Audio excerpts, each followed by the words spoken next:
Hi everyone! So I finally got ang pinaka-dream ko na Euphorbia Françoisii.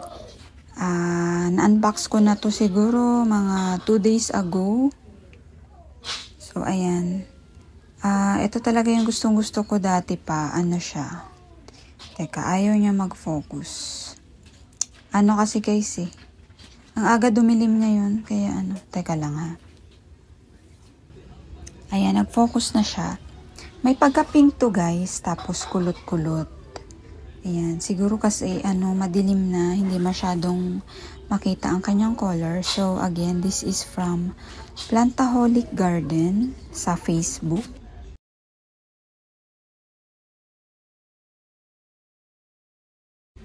So ayan, nag-sale na naman sila.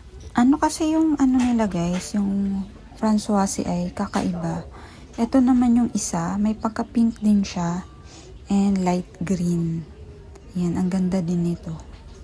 Yan, so dalawa lang ang kinuha ko kasi nga pricey pa ang Françoisii, pero dito sa Plantaholic Garden is ang gaganda ng leaves nila guys and maliliit. So compared sa iba, malalaki yung nila. Yun yung mga old generation. Ito kasi mga bago na. Kaya maliliit yung leaves. So, ito yung gusto ko talaga. Ayan. So, ire-repat ko na sila kasi nakapahinga na sila ng 2 to 3 days yata. Ayan. Ire-repat ko kasi gusto ko dito nakalagay yung isa, yung kulot-kulot. Ayan. So, mas mura nga ang Françoisii ay sa ibang seller.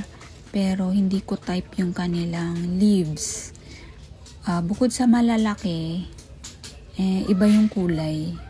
Alam niyo yung common na kulay, ganun. So, dito sa Plantaholic Garden is, magaganda talaga yung kanilang leaf pattern and color.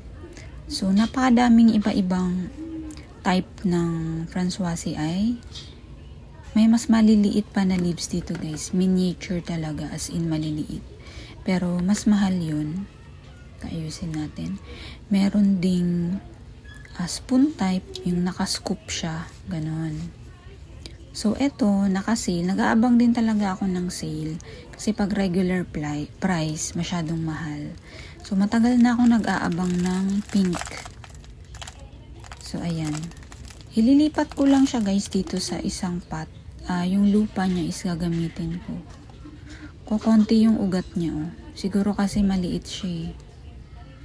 Yan, pero seed grown to, guys. Ayan, nailipat ko na, hindi ko na lang pinakita. Nagdagdag lang ako ng konting potting mix ko. Ayan siya. So, papakita ko to bukas pag maliwanag na. Ito naman yung isa, tingnan nyo. Mas madami siyang ugat. And, mas malash to guys, ang lash nito. Teka, hindi nyo kasi makita, pero siya, meron na siyang 3 na stems. Yan, ilalagay ko pa rin yung old mix, tapos, dadagdagan ko na lang, nilipat ko siya sa bigger pot. Ayan guys, oh, tatlo yan, tatlo ang niya. Tatlo na ang kanyang stem. Ayan na guys, narepat ko na siya. Bigger lang konti. One size lang. And ayan. Ito yung pot niya dati. Tapos pinalit ko lang sa bigger pot. Ayan sila guys. Grabe. I'm so kilig. I'm so happy. Ay, na-advance na naman ang aking pa-Christmas. Papakita ko na lang bukas pag maliwanag na.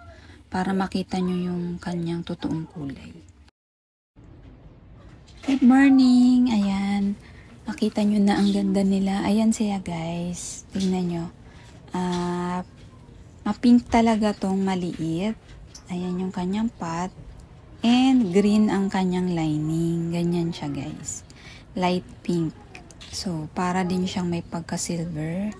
And kulot talaga ang kanyang leaves. Consistent na kulot. Yan oh. Yan. So, parang parehas siya dyan sa green ko. Na curly-curly. Ayan. And then, yung isa ko is ito. May pagka-pink din siya. Ayan. And mayroon siyang ano sa leaves niya. Kita yung kanyang mga veins. Ayan. Ayan guys, yung sinasabi ko kagabi. Ayan, tatlo. Tatlo na ang kanyang branches. Ayan. So, very lush siya. Ayan silang dalawa. Ayan. Ayan o. Ayan. Ang ganda din ng shape ng kanyang leaves. Parang speed. So, dito ko na lang sila nilagay. So, ang gymno ko is ginitna ko na lang. Ayan siya, nakagitna. Tapos, ayan yung apat. Ayan yung dati. Ayan. Ito pa yung isa ko. Ito yung unang-una ko. Maple leaf yan. Consistent siya na maple leaf. Ayan.